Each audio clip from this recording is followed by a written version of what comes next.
क्या आपका दिल चाहता है घर पर मिले कोचिंग वाली पढ़ाई? तभी प्ले स्टोर से best technical academy app download करें।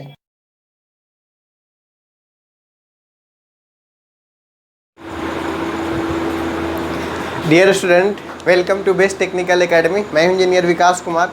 आज के क्लास में हम लोग पढ़ने जा रहे हैं स्विच गियर प्रोटेक्शन का अगला लेक्चर, जिसमें हमारा यह लेक्चर में नॉर्मल एंड अब नॉर्मल कंडीशन क्या होता है स्विच गियर में, यानी कि पावर सिस्टम में नॉर्मल कंडीशन क्या होता है, अब नॉर्मल कंडीशन क्या होता है, दोनों के बारे में हम लोग समझेंगे। जैसे नॉर्मल के बारे में बोलेंगे तो उसको हेल्दी कंडीशन बोलेंगे। हेल्दी कंडीशन में क्या होता है कि सारे आपका डिवाइस इक्विपमेंट जो भी कनेक्टेड है पावर सिस्टम से, सब क्या होगा, बहुत ही बढ़िया से वर्क करेगा। लेकिन जैसे ही अब नॉर्मल कंडीशन आएगा तो बढ़िया से वर्क नहीं करेगा, कुछ माल ऑपरेशन होने लगेगा और कुछ न कुछ उसमें दिक्कत आने लगेगी। कब? जब अब नॉर्मल कंडीशन होगा तब। यानी कि नॉर्मल कंडीशन में with in the safe limit में करंट आपका रहता है, उससे ज़्यादा एक्सेसिव करंट नहीं होता है, with in the safe limit. जैसे कि आदमी का ही बॉडी का बात करें, कोई बीमारी नहीं है तो कोई बीमारी नहीं तो उसको क्या बोलेंगे बताइए? सेफ कंडीशन में है, नॉर्मल कंडीशन में है। लेकिन अगर इसमें बीमारी आ जाए, चीनी का शुगर का पेशेंट हो जाए, डायबिटीज़ हो जाए, आपका कोरोना पेशेंट हो जाए, फीवर लगते रहे, टाइफाइड हो जाए, मलेरिया हो जाए, डेंगू हो जाए, सब क्या अब नॉर्मल कंडीशन है। यानी कि इसमें क्या कुछ न कुछ प्रोटेक्टिव रिले, कुछ प्रोटेक्टिव मेडिसिन का ज़रूरत पड़ेगा। इसी तरीके से अब नॉर्मल कंडीशन आदमी कब होगा? जब कुछ फॉल्ट आएगा। और इसी तरह से पावर सिस्टम अब नॉर्मल कब आएगा? जब उसके अंदर क्या होगा, कुछ न कुछ फॉल्ट आएगा। तो नॉर्मल या हेल्दी कंडीशन में क्या होगा, सर्किट से करंट जो है से बिल्कुल क्या होगा, एक सिमिलर वे में जाएगा और with in the safe limit होगा। लेकिन अब नॉर्मल कंडीशन जैसे ही होगा तो क्या होगा, हाई वैल्यू ऑफ करंट के कारण इक्विपमेंट क्या हो जाएगा बताइए? डैमेज कर जाएगा। जैसे अब नॉर्मल कंडीशन आएगा तो करंट रेटिंग बहुत ज़्यादा बढ़ जाता है, वोल्टेज रेटिंग बहुत घट जाता है, जिसके कारण क्या है, कोई भी इक्विपमेंट में अगर एडिशनल करंट जाएगा तो एक्सेसिव करंट के कारण वो डैमेज कर सकता है। ठीक है, अब देखिए हमारा, अगर हम बात करें कि फॉल्ट और क्या है, fault in the power system involve electrical failure को भी हम लोग फॉल्ट बोलेंगे। जैसे कि बहुत एक्सेसिव करंट आएगा तो फ्यूज रास्ता में है तो फ्यूज क्या करेगा, मेल्ट कर जाएगा। सर्किट ब्रेकर क्या होगा, ट्रिप कर जाएगा। यानी कि इलेक्ट्रिकल इक्विपमेंट का फेल्यूर हम बोल सकते हैं, या फिर कोई भी मोटर का जल जाना, ये भी क्या एक तरह का फॉल्ट ही है। यानी कि अब नॉर्मल कंडीशन है। अब नॉर्मल कंडीशन मतलब a failure of the electrical equipment का फेल्यूर को भी हम लोग क्या बोलेंगे, अब नॉर्मल कंडीशन बोलेंगे। ठीक है, नॉर्मल कंडीशन में कोई फेल नहीं करेगा, सिस्टमेटिक क्या करेगा, आपका वर्क करेगा। लेकिन जैसे ही आपका अब नॉर्मल कंडीशन आएगा तो फेल्यूर होने की संभावना क्या हो जाएगा, आपका बढ़ जाएगा, और अब नॉर्मल कंडीशन में आपको क्या कर सकता है, फेल कर सकता है। क्लियर है? अब देखिए हमारा, अब ये जब हमारा फॉल्ट अकर्स होगा तो बहुत एक्सेसिव करंट होगा। तो एक्सेसिव करंट से क्या होगा बताइए, वायर जल सकता है। अगर एक्सेसिव करंट होगा तो क्या होगा बताइए, जो मान लीजिए कि आपका फ़ैन है तो हो सकता है फ़ैन जल जाए। कभी कभी देखे होंगे कि बल्ब वगैरह ब्लास्ट कर जाता है, तो एक्सेसिव करंट आएगा तो क्या होगा, बल्ब वगैरह ब्लास्ट कर सकता है। कोई और इक्विपमेंट, वॉशिंग मशीन कनेक्टेड है तो भी ख़राब हो सकता है, गीजर ख़राब हो सकता है, आपका फ्रिज ख़राब हो सकता है। तो एक्सेसिव करंट अगर आएगा तो बहुत चीज़ डैमेज, एक्सेसिव करंट के कारण डैमेज हो सकता है। और कभी कभी तो ये आदमी भी नष्ट हो जाता है उससे। एक्सेसिव करंट अगर ह्यूमन बॉडी से अगर होकर के पार करेगा तो आदमी भी क्या करेगा बताइए, शॉर्ट सर्किट होगा और इससे ह्यूमन बॉडी से आपका करंट फ्लो करेगा तो ये डेथ हो सकता है, लॉस ऑफ द लाइफ हो सकता है ह्यूमन बॉडी का। कभी कभी चिड़िया मर जाता है, कभी कभी जानवर मर जाता है। यानी कि अब नॉर्मल कंडीशन बहुत ही खतरनाक कंडीशन है इलेक्ट्रिकल सर्किट में। अब नॉर्मल कंडीशन कब आएगा, कोई ना कोई फॉल्ट आएगा। कितना तरह का फॉल्ट होता है हम लोग आगे बात करेंगे। जस्ट सिमेट्रिकल फॉल्ट है, अनसिमेट्रिकल फॉल्ट है, उसमें भी बहुत तरह का फॉल्ट है जो कि हम डिस्कस करेंगे। यानी कि जब भी फॉल्ट आएगा तो एक्सेसिव करंट होगा। एक्सेसिव करंट होगा तो क्या होगा, उससे बहुत सारा जो भी इक्विपमेंट कनेक्टेड है वो डैमेज हो सकता है, ह्यूमन लाइफ डैमेज हो सकता है, बर्ड्स डैमेज हो सकता है, एनिमल्स डैमेज हो सकता है, सारा चीज़ हो सकता है। ठीक है, और देखिए हमारा, अगर हमारा कोई भी टाइम में अगर कोई भी सर्किट में अगर फॉल्ट होता है तो करंट लिमिट क्या हो जाता है, बढ़ जाता है। करंट लिमिट बढ़ जाता है, वोल्टेज लिमिट क्या होता है, घट जाता है, तब हमारा क्या होगा, फॉल्ट होगा। ठीक है, अब हमारा operation of the network failure equipment etcetera, ये सब क्या होता है, हमारा नेटवर्क फेल्यूर होगा। यानी अब नॉर्मल कंडीशन आएगा। यानी कि ओवरऑल हम कंक्लूड कर रहे हैं, नॉर्मल कंडीशन मतलब कोई उसमें फॉल्ट नहीं है, सिस्टमेटिक वे में वर्क कर रहा है, current with in the safe limit है, सर्किट से जो भी इक्विपमेंट कनेक्टेड है उसको कोई परेशानी नहीं है, तब हम बोलेंगे नॉर्मल कंडीशन। अब नॉर्मल कंडीशन कब बोलेंगे, जब हमारा क्या होगा, कोई सर्किट में फॉल्ट आ जाएगा, सर्किट से एक्सेसिव करंट फ्लो करने लगे, एक्सेसिव करंट से इट में भी इलेक्ट्रिकल इक्विपमेंट और सर्किट हो सकता है डैमेज कर सकता है। एक्सेसिव करंट से ह्यूमन बीइंग लाइफ भी आपका क्या हो सकता है, डैमेज कर सकता है। कभी कभी चिड़ियाँ डैमेज कर जाती है, कभी कभी एनिमल्स भी मर जाता है, ठीक है। और ये जब भी फॉल्ट आएगा तो करंट लिमिट बहुत ज़्यादा बढ़ जाता है, जबकि वोल्टेज लिमिट क्या होता है, घट जाता है। इसके अलावा हम बात करेंगे कि ये जो है फॉल्ट जब भी आएगा तो इससे डायरेक्टली जो है से बोल सकते हैं कि इलेक्ट्रिकल फेलियर होगा। इलेक्ट्रिकल जैसे कि जो इक्विपमेंट आपका कनेक्टेड हो क्या हो सकता है बताइए, फेल हो सकता है, वर्क टू फेल हो सकता है। तब इसको हम लोग क्या बोलेंगे, अबनॉर्मल कंडीशन, ठीक है, क्लियर है। तब जो भी बात बोले हैं इसको हम PDF नोट्स आपको जस्ट क्लास के बाद ही आपको हम क्या करेंगे, प्रोवाइड कर देंगे, क्योंकि सब सारे बातें को बहुत बड़ा हो जाएगा, जो कि बात को केवल क्या है, समझना है। और समझ रहे हैं तो आप लिख सकते हैं। ऐसे सिस्टमेटिक नोट्स हम आपको एज ए PDF में हम आपको क्या करेंगे, प्रोवाइड कर देंगे। यहाँ तक बात बिल्कुल क्लियर समझ रहे होंगे। अब इसके अलावा हम आशा करते हैं कि आप नॉर्मल और अब नॉर्मल कंडीशन को क्या किया, आप समझ गए। नॉर्मल और नॉर्मल कंडीशन हमारा समझ गए। इसके बाद हम अगला टॉपिक बात करते हैं, शॉर्ट सर्किट क्या होता है। चलिए हम लोग फॉल्ट जानने से पहले, फॉल्ट के कारण ही अब नॉर्मल कंडीशन आया, फॉल्ट जानने से पहले शॉर्ट सर्किट के बारे में हम लोग जानते हैं। शॉर्ट सर्किट होता क्या है, जैसे कि फॉर एग्जांपल अगर हम बात करें, मान लीजिए कि फॉर ऐसा वायर है तो कुछ भी फॉल्ट आएगा तो हो सकता है कैसे दो वायर टच कर जाए, कोई भी रीजन से टच कर सकता है यार, या फिर आपके घर में ही है, फेज न्यूट्रल है, दोनों अगर टच कर जाएगा तो क्या होगा, शॉर्ट सर्किट होगा। तो शॉर्ट सर्किट क्या है, बेसिकली ये जो वन और मोर फेज से आपका क्या होता है, एक्सेसिव करंट फ्लो करने लगता है, अनबैलेंस करंट फ्लो करने लगता है, उसी को हम लोग क्या बोलते हैं, शॉर्ट सर्किट कंडीशन बोलते हैं। शॉर्ट सर्किट अकर्स कब बोलेंगे, जब एक या एक से अधिक फेज में क्या होता है, आपका unbalance current, excessive current flow करने लगता है, तब उसको हम लोग बोलते हैं शॉर्ट सर्किट कंडीशन, ठीक है। अब हमारा शॉर्ट सर्किट का मेनली हम लोग बात करेंगे कॉज क्या है। जैसे कि आपको शॉर्ट सर्किट आपका घर में हो रहा होगा, कहीं पर भी होता है, वो बोलते हैं ना शॉर्ट सर्किट हो गया। तो शॉर्ट सर्किट होने का क्या रीज़न हो सकता है, एक तो इंटरनल रीजन हो सकता है, एक एक्सटर्नल रीजन हो सकता है। तो इंटरनल रीजन क्या हो सकता है बताइए, अपने आप हो सकता है कहीं पर वायर ख़राब है तो मेल्ट कर गया, टच कर गया, ये भी एक रीजन हो सकता है जिसको इंटरनल रीजन बोलेंगे। एक्सटर्नल मतलब मान लें कि आंधी तूफान आया, दो वायर क्या हो गया, पूरा पॉल से गिर गया, तो क्या हो गया, एक्सटर्नल रीजन हो गया।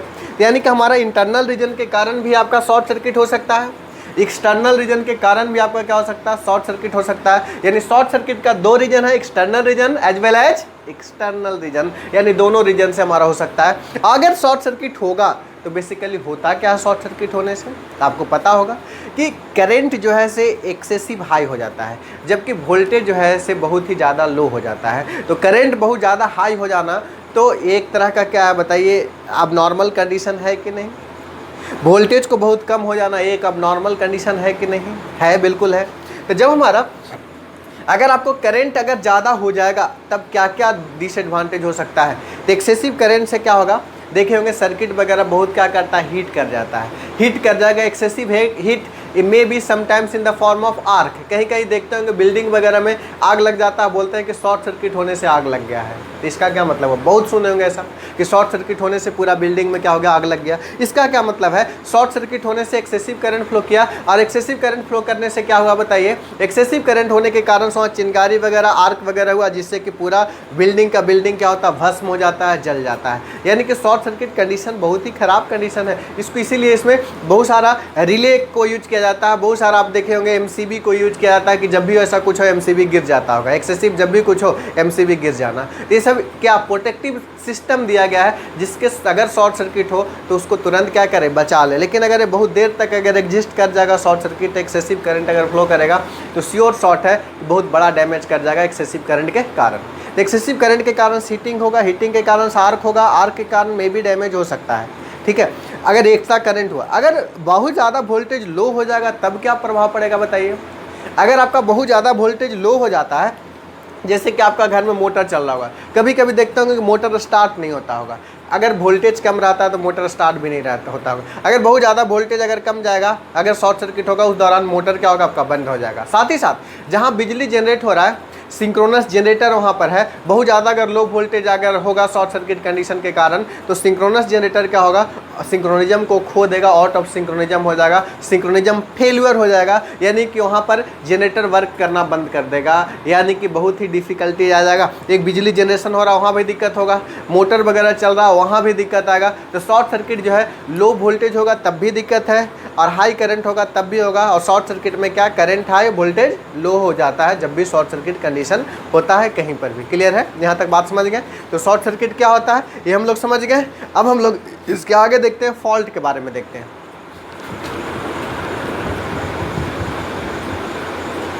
चलो अब हम लोग फॉल्ट के बारे में देखेंगे कि कितना तरह का फॉल्ट आपका पावर सिस्टम में होता है, उसके बारे में हम लोग देखते हैं। देखिए हमारा टाइप्स ऑफ फॉल्ट के बारे में देखते हैं, टाइप्स ऑफ फॉल्ट के बारे में देखते हैं।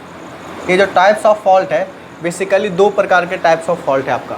एक जो है से आपका सिमेट्रिकल फॉल्ट है और एक जो है से आपका अनसिमेट्रिकल फॉल्ट है। एक कौन सा फॉल्ट है बताइए आप, एक जो है से आपका सिमेट्रिकल फॉल्ट है, एक जो है से आपका सिमेट्रिकल फॉल्ट है, और एक जो फॉल्ट है एक सिमेट्रिकल फॉल्ट है। दूसरा जो फॉल्ट है ये क्या बताइए, अनसिमेट्रिकल फॉल्ट है, अनसिमेट्रिकल फॉल्ट है। तो यानी कि एक फॉल्ट जो है सिमेट्रिकल फॉल्ट है और एक जो फॉल्ट है कैसा फॉल्ट है बताइए, अनसिमेट्रिकल फॉल्ट आपका है। यहाँ तक बात समझ में आया। तो सिमेट्रिकल फॉल्ट क्या है, अनसिमेट्रिकल फॉल्ट क्या है, इसके बारे में हम लोग समझते हैं। जैसे कि फॉर एग्जांपल ये मान ली कि 3 फेज है, मान ली कि 3 फेज है, आर वाई बी है ऐसा है, और आपका क्या है बताइए, ग्राउंड है, ग्राउंड वायर है, ये आपका क्या है, ग्राउंड है। बेसिकली बिजली के तार देखेंगे इस तरीके से आपका रहता है। फॉर एग्जांपल ये 3 फेज कहीं भी हो सकता है। मान ली कि हम ट्रांसमिशन सिस्टम का बना रहे हैं, ये मान ली कि आपका ट्रांसमिशन सिस्टम है, ठीक है, ये आपका ट्रांसमिशन सिस्टम है, इस तरीके से आपका ट्रांसमिशन सिस्टम है मान लिया जाए।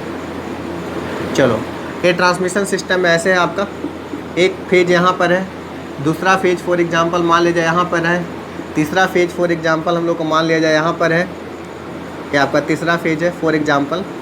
ये 3 फेज हो गया, और 3 फेज के अलावा एक आपका अर्थ वायर आता है, पहला फेज, दूसरा फेज, तीसरा फेज, यहाँ पर एक अर्थ वायर आता है, अर्थ वायर आता है। इस अर्थ वायर को हम लोग ग्राउंड वायर भी बोलते हैं, ग्राउंड वायर भी बोलते हैं, ठीक है, हम समझाने के लिए समझा रहे हैं। अब देखो हमारा सिमेट्रिकल फॉल्ट किसको बोलेंगे, अगर हमारा ये तीनों फेज मिला करके फॉल्ट हो, यानी कि एक लाइन, दूसरा लाइन, तीसरा लाइन, तीसरा लाइन, ये तीनों मिला के फॉल्ट होगा, यानी कि ट्रिपल एल फॉल्ट होगा, ट्रिपल एल फॉल्ट होगा।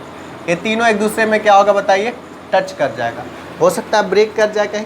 ये हम बड़ा लेवल पर बात कर रहे हैं, छोटा आपके घर के पास आया हो सकता है वो तीनों पॉल में भी सट जाए, या आपके घर में तीनों 3 फेज आया वो भी सट जाए। ये हम बड़ा लेवल पर बता रहे हैं, ट्रांसमिशन लेवल पर। छोटा लेवल पर आपके घर में आया है ना रेड येलो ब्लू, जिससे 3 फेज इंडक्शन मोटर चलाते हैं, तो उसको अगर चलाइएगा मान ली तीनों वायर टच कर जाएगा तो फॉल्ट आएगा, और तीनों वायर सटने के साथ साथ triple line to ground fault होगा, ग्राउंड फॉल्ट होगा। यानी कि इस फॉल्ट में तीनों फेज इन्वॉल्व है लेकिन विदाउट इन्वॉल्विंग द ग्राउंड। इसमें क्या है, तीनों फेज इन्वॉल्व है, साथ ही साथ क्या है, ग्राउंड भी इन्वॉल्व है। तो ऐसे फॉल्ट को बोलेंगे क्या, सिमेट्रिकल फॉल्ट बोलेंगे।